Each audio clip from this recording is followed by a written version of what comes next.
첫 번째 가볼까요? 예. 반가운 빈집털이 아니 빈집털이범이 반가울 수 있나요? 자, 어찌된 영문인지 영상 만나보시죠. 아이고 반갑네.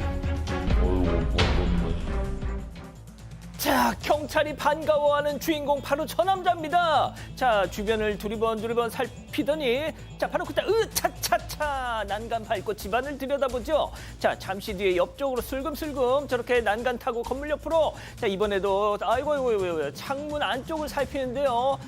아무도 없구만. 행동 개시. 자, 창문을 통해서 집 안으로 저렇게 쏙 들어가서요. 이내 다시 쏙 하고 금품을 훔쳐서 빠져나옵니다. 자, 그렇게 무려 5개월간 경찰을 피해서 동해번쩍 서해번쩍 다녔던 저 남자. 그러나 바로 자, 경찰에 의해서 잡았다 요놈. 지금 검거 장면이 나오고 있네요. 쿨쿨 퍼질러 자고 있다가 잡혔습니다. 자, 5개월간 요리조리 다녔으면 저라도 반가웠을 것 같습니다. 네, 맞습니다.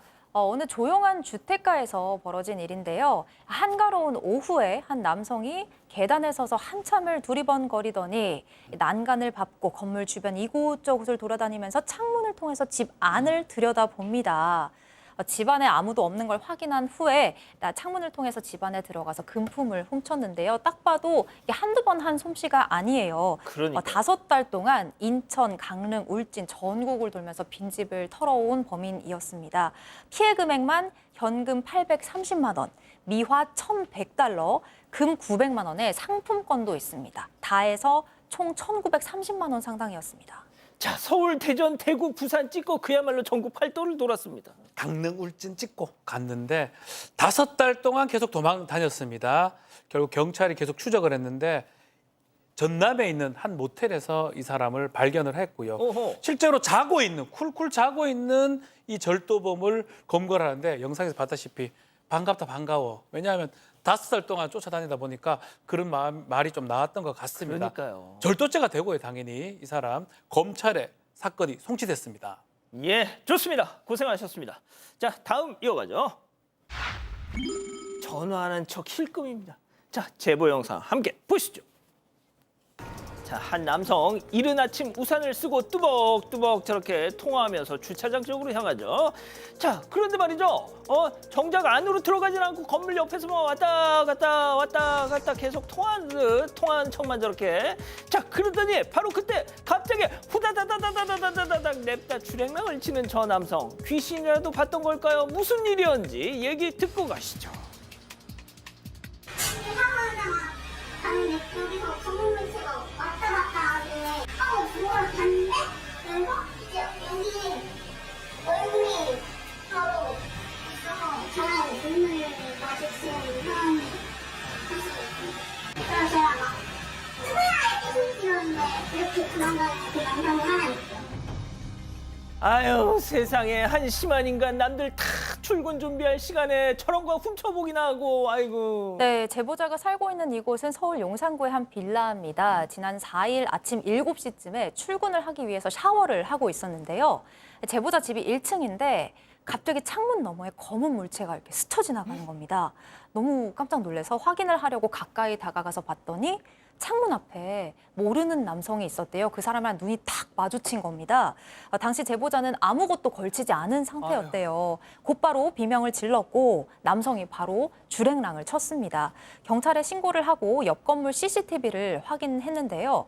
이 남성 알고 보니까 지난 2일부터 사흘 동안 매일 같은 시간대에 제보자 집 주차장에 찾아와서 훔쳐보고 있었습니다. 게다가 하루는 저녁 시간에도 제보자 집 앞을 찾아와서 둘러보고 갔습니다.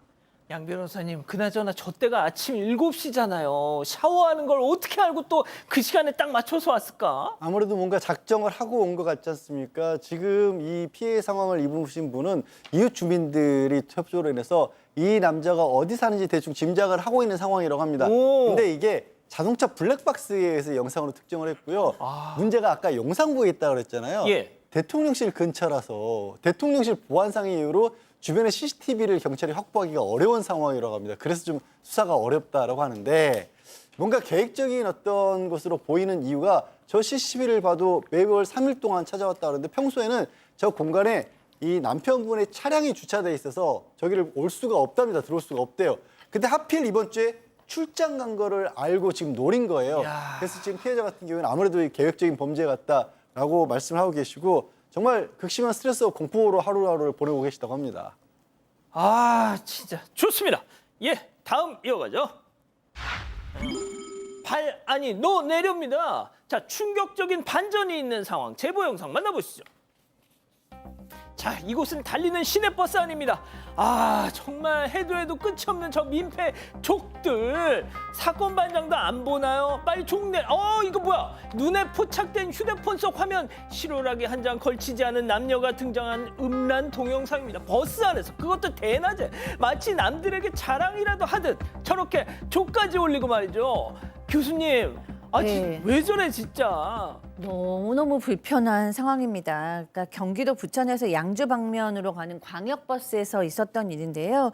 제보자가 이제 앉았던 버스의 앞에서 두 번째 칸에 어떤 남자가 앉아 있었는데 갑자기 일어나더니 이 제보자 바로 앞으로 와서 제보자를 이렇게 힐끗힐끗 보다가 앉았다는 거예요. 그러더니 다리를 이렇게 올리더니 동영상을 시청했는데 저렇게 음란물을 보더라는 겁니다. 이게 무슨 의미일까요? 뭐 마치 보라는 듯이 본 거잖아요. 그렇기 때문에 너무 불편하다고 제보하셨습니다. 박 변호사님. 이게 50분 정도 더 버스를 탔다고 합니다. 이 제보자는 20대고요. 아마 이 야구 동영상을 보고 있는 사람은 60대로 추정이 되는데 아이고. 굳이 이쪽에 와가지고 자리도 많은데 앉는 거 봤을 때는 상당히 불쾌하기도 하고 또 두려움도 좀 느꼈다고 합니다. 그래서 계속적으로 그렇게 갔는데 이걸 경찰에 좀 신고를 어떻게 해야 될지 좀 애매하긴 해요. 이게 범죄라고 하기에도 좀 그렇고 나쁜 일이라고 봐야 되는데 그래서 그렇다면 어디?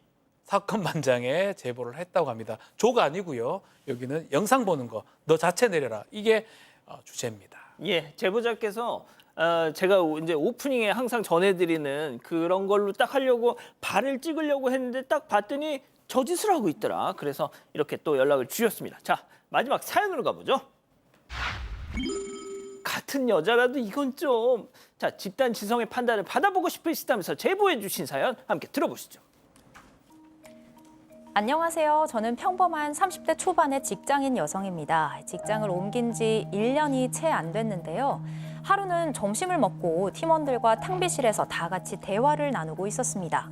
그런데 그중에 저보다 나이가 20살은 많으신 여자 팀장님께서 갑자기 제 몸을 위아래로 빤히 쳐다보시더니 너 속옷 안 입었니? 라면서 제 가슴을 덥석 만지시는 겁니다. 그러더니 했구나, 몰랐네, 깔깔 웃으시는 거예요. 그랬더니 같이 있던 다른 분들도 재미있다며 다 같이 웃더라고요. 평소에도 팀장님께서 엉덩이를 툭툭 치시는 등 스킨십이 좀 있는 편인데요. 이번 일은 당황스러워서 당시에는 아무 말도 못하고 있다가 너무 불쾌하고 수치스러워서 팀장님께 따로 사과를 요청했는데요. 처음에 팀장님은 그게 뭐가 만진 거냐, 그냥 살짝 대본 거다라면서 대수롭지 않게 넘어가려고 하시더라고요. 그래서 제가 그게 무슨 살짝이냐, 덥석 움켜쥐지 않았냐 반문을 하니 내가 남자도 아니고 동성끼리 그게 뭐가 문제냐, 예민하게 굴지 말라고 큰 소리로 화를 내시더라고요. 저를 점점 이상한 사람으로 몰아가길래 결국 제자리로 돌아왔는데요.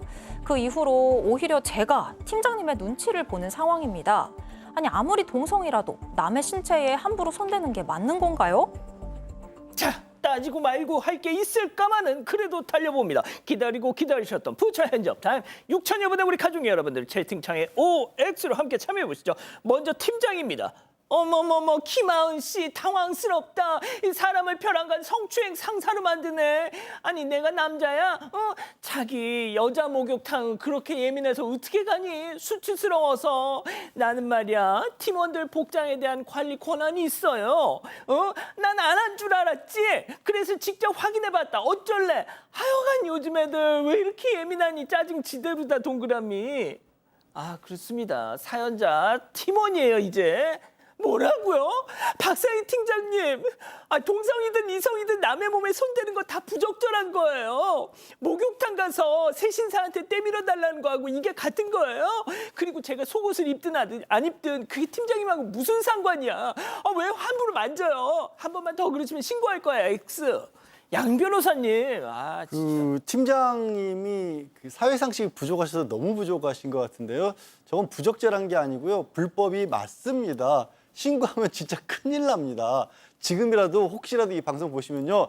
진정성 있게 사과하시고요. 제발 신고하지 말아달라고 싹싹 빌어도 지금 부족할 상황이에요. 처벌받습니다. 형사범죄예요. 예, 그렇군요, 교수님. 그러니까요. 그 여자 이름은 왜 박상인지. 네. 죄송합니다. 네, 죄송합니다. 그 팀장이 정말 이게 직장 내에 이렇게 성적 불쾌감을 느끼는 행동을 했으면 성희롱인 것 같아요. 이게 성별이 꼭 남녀간이어야 된다는 것은 아닌 것 같아요. 그런데다가 여기에 대해서 불편함을 호소했는데도 예민하게 굴지 말라는 건 말도 안 되는 것 같아요. 누군가의 타인의 신체를 허락도 없이 만지는 건 말도 안 될 것 같고 그쪽에서 불편하다고 개색을 했는데 마치 예민한 것 같이 친밀함의 표현이었던 것 같이 그렇게 표현하는 거는 저는 친밀한 표현 같지 않고 도리어 그걸로 본인의 권력을 과시하는 게 아닌가라는 생각이 들거든요. 너무너무 부적절했다고 생각합니다. 그러니까요, 박 변호사님. 네, 성희롱이 될 수도 있고요. 강제추행죄나 형사적 범죄가 될 가능성도 있고요. 또 이렇게 문제 제기를 했는데 아무것도 아닌 것처럼 얘기한 게 2차 가해가 될 여지도 있습니다. 상당히 충격적이고 아마 30년 전에, 20년 전에 살던 사람인가요? 왜 이렇게 생각하는지 모르겠는데 남자, 여자, 여자 모두 성립합니다. 그러니까요. 남- 예. 타인의 신체 접촉을 했을 때는 똑같은 일이 발생한다는 말씀 꼭 드리겠습니다. 예. 동성이라고 뭐 문제 없다 아닙니다. 이 전문가들께서 이렇게 다 이건 법적으로도 문제가 있다고 하시니 제가 뭐 더 붙일 말도 없을 것 같고요. 우리 가족분들께서도 다들 같은 입장이세요. JHK님, 남자든 여자든 남의 몸을 왜 만져? 라고 하셨고요. 문정화님께서 요즘에도 저런 상사가 있나요? 정말 예의 없네요. 단호하게 싫다고 말씀하세요. 생각만 해도 기분 나빠요. 라고 해주셨습니다. 그러니까요.